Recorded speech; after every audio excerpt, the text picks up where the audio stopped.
On est obligé, quand on manage les autres, d'être dans la nuance. C'est pas un algorithme qui peut décider de la façon dont on traite les hommes, ni des recettes. C'est une approche humaine avec toutes ses nuances et toute sa complexité.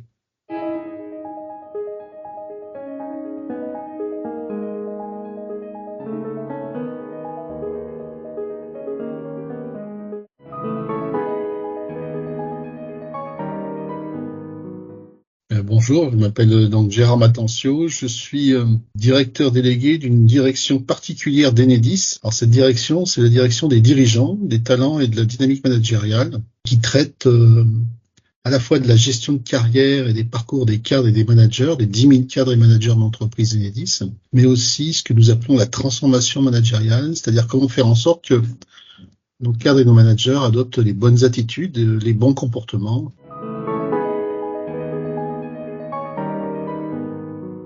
Oui, en fait, c'est un vrai besoin, un besoin d'aller au-delà des modes et des poncifs qui règnent en maître aujourd'hui sur le domaine des ressources humaines et du management.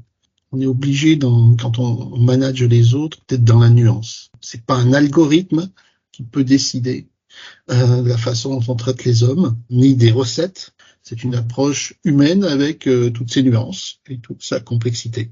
Et donc, avoir un espace, un lieu où on peut à la fois confronter ses idées, mais les faire avec respect mutuel, avoir le temps de les exposer, et puis pouvoir être un peu plus dans la nuance, un peu plus dans la complexité, ça m'intéressait.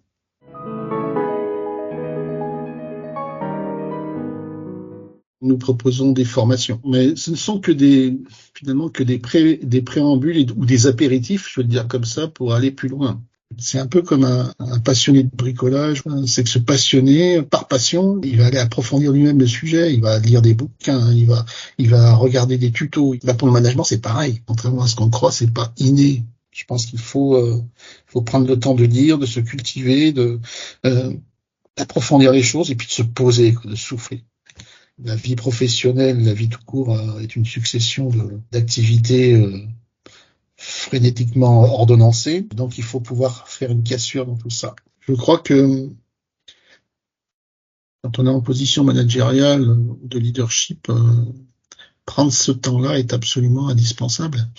Mais on n'a pas si souvent l'occasion de le faire. Donc, et surtout de le faire de manière préparée, organisée, travailler comme ça l'est sur les épaules des géants. Alors évidemment, on aurait pu me dire, prenez un livre de n'importe quel auteur prestigieux et les épaules des géants, c'est pas ça, hein, c'est les épaules des géants. Vous avez fait la démarche de trier les textes qui pouvaient nous concerner, nous intéresser sur un sujet donné. Donc il y a tout ce travail-là.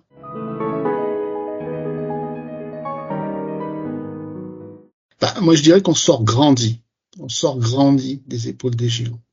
Grandi parce que on a le sentiment d'avoir mieux réfléchi, d'avoir mieux compris, d'avoir mieux analysé les choses, d'avoir mieux partagé. Donc on est grandi. Donc tout ça fait qu'on est beaucoup plus fort, beaucoup plus armé, beaucoup plus préparé à l'exercice.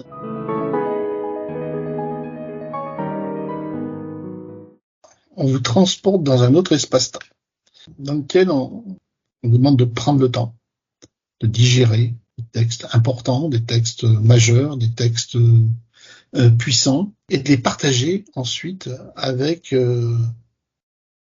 d'autres personnes. Vous découvrez des gens qui ont une façon de voir les choses différente des vôtres, mais vous prenez surtout le temps de les écouter, et on vous donne le temps de les écouter. On vous donne le temps aussi de les interroger, de vous confronter à elles, de confronter vos idées à celles de ces personnes. C'est-à-dire que on est capable de mettre dans la même pièce, autour du même sujet, des gens qui n'ont pas forcément les mêmes avis. Mais justement, parce qu'ils n'ont pas les mêmes avis, la discussion devient intéressante. Alors, elle devient intéressante parce ces discussions sont exprimées avec un respect réciproque, exprimées, on l'a dit tout à l'heure, mais avec la nuance nécessaire aussi.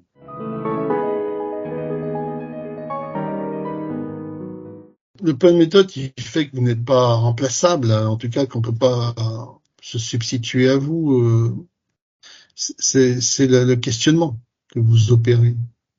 Je crois il y a un art du questionnement qui est manifeste auprès de tous les animateurs. Hein. C'est pas simplement vous lisez des textes et puis vous en débattez entre vous. C'est la façon dont le débat est organisé, préparé, parce que il y a de la préparation, c'est évident, amène finalement le groupe à progresser dans sa réflexion, à avancer.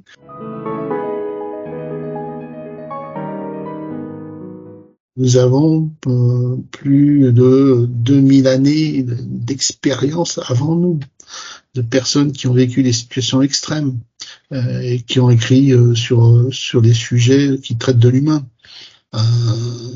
C'est quand même assez extraordinaire de ne pas avoir de ne pas vouloir s'en servir et simplement de se focaliser sur la dernière mode managériale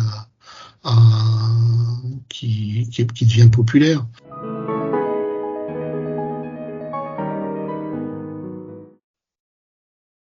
Laurent, je voulais vous remercier, franchement, parce que c'est quelque chose que je cherchais depuis longtemps, ce format-là, d'ailleurs. J'en avais besoin. Et donc, moi, je voulais vous remercier pour ça, parce que franchement, c'est un format unique.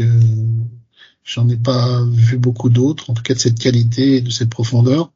Donc, merci pour tout cela. Voilà ce que je voulais vous dire. Sincèrement.